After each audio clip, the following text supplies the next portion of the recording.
when Wimbledon won the FA Cup in '88, because at the end of the day, a supporter will go where their club survives. And if Pete Winkleman hadn't done what he's done here today, yeah, Wimbledon Football Club would never exist anymore. But fans of the new AFC Wimbledon still inflamed, protesting what they feel is the dying embers of their club. It's our history, our club. It's really ridiculous that a club could be called Wimbledon, 70 miles from home, and I think they're not the real Wimbledon, so I can't wish them success. And how long before a name change? It's been very clear to me that it's Wimbledon moving to Milton Keynes, but certainly the fans will have the last say, and we'll be listening to them over the coming months. Well, they're Wimbledon for the moment, and the team walked out to cheers from their new home support and the sounds of the Wild West.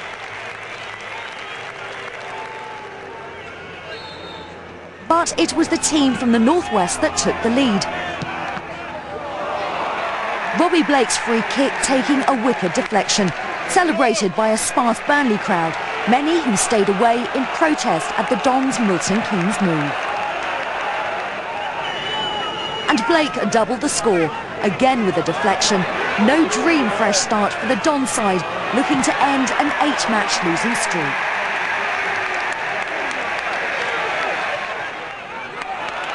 In the second half, they got a helping hand. David May given a second yellow for the handball, and Wimbledon were not only facing 10 men, but also had a crowd behind them, and Dean Holdsworth up front. In his second spell at the club, he grabbed his second goal of the season and Wimbledon's first in their new home. The crowd of 5,639 finally got what they'd been waiting for and pushed the team on for an equaliser. That came 5 minutes later. Adam Nolan's shot was saved and Joby McAnuff, one of the Dons' brightest young stars, set up Patrick Adjumang for his 5th of the season. A point means they're still rock bottom, but on the up in their new home. This has been absolutely magnificent today. The whole day, you know, you come to the grounds, people outside queuing for tickets, and there's a buzz about the place, and this is how it should be on match day. I've been in the first team for about 4 years, and I've never had a crowd cheering for us like that. So yeah, it was brilliant. I mean, I think you could just see it from the players' response when we scored goals. We had somewhere to go and cheer to, which was very nice. I mean, today was amazing, really. Just even coming out and getting a cheer. We're not even used to that, you know, coming out as the home team and not getting a cheer. So it's a great feeling to be out here, and we're all happy to be here finally. So, franchise football or a fresh start for a nomadic club looking for a home. Whatever, the players and Milton Keynes are glad they're here. Yes, as Linda said, the players and Stuart Murdoch are very happy, but where do you sit on this one, right or wrong? I think it's right now because the Merton Council wouldn't help them. They were searching for a home. It was no good at Selhurst. Crowds were terrible. I think they'll change the name. It'll be something like Inter Milton Keynes, or we've heard so many different people, different names coming out. I think they'll change the name.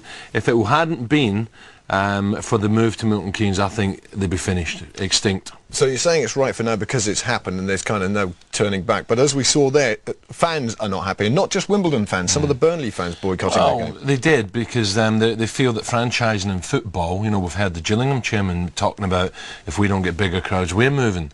That's the danger. You know, I hope this doesn't set a precedent. I think this was a unique occasion. It was a unique situation where they had no option, either die or move. So I wish them well. OK, we welcome Wimbledon. Stay in Milton Keynes when league football came to the town in the shape of First Division Wimbledon. Victoria Bennett now reports on the controversial move and the Dons' first game in town against Burnley. Wimbledon in Milton Keynes. Many people said it could never happen. Some said it should never happen. But today they're running out here for the very first time at the National Hockey Stadium in Milton Keynes. And for the people and the club, this is a day for celebration. The move's taken a couple of years for the team, but Milton Keynes has been waiting for football for decades, and now they all just want to enjoy it. After all the talk for how many months, coming and goings and the ups and downs of it, it's finally nice to get here and arrive here and play in front of some fans and some support.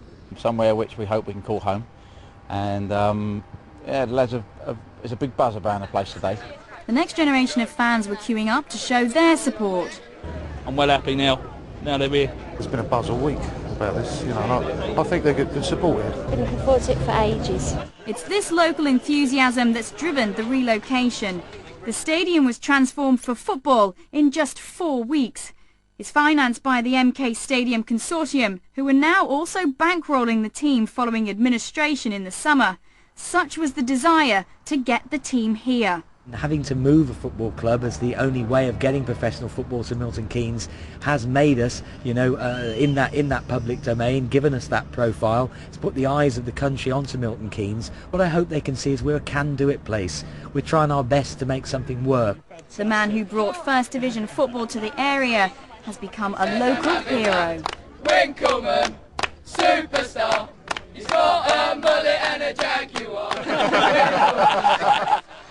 The only thing left to complete the welcome party was a win. But Burnley, the stadium's first visitors, had other ideas. A deflected free kick for Robbie Blake gave them the lead.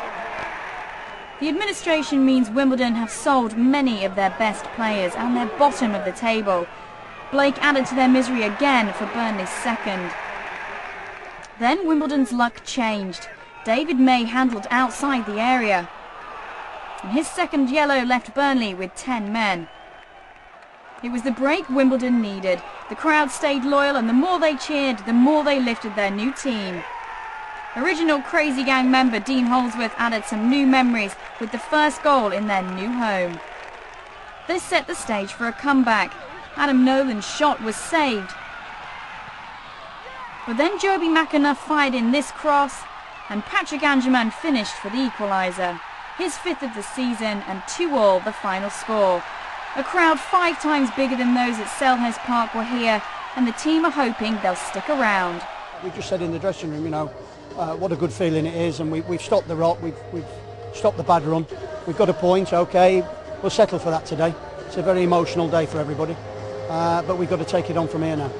Well, it's amazing what a crowd can do, and today it was just enough to give Wimbledon their first point since the opening day of the season.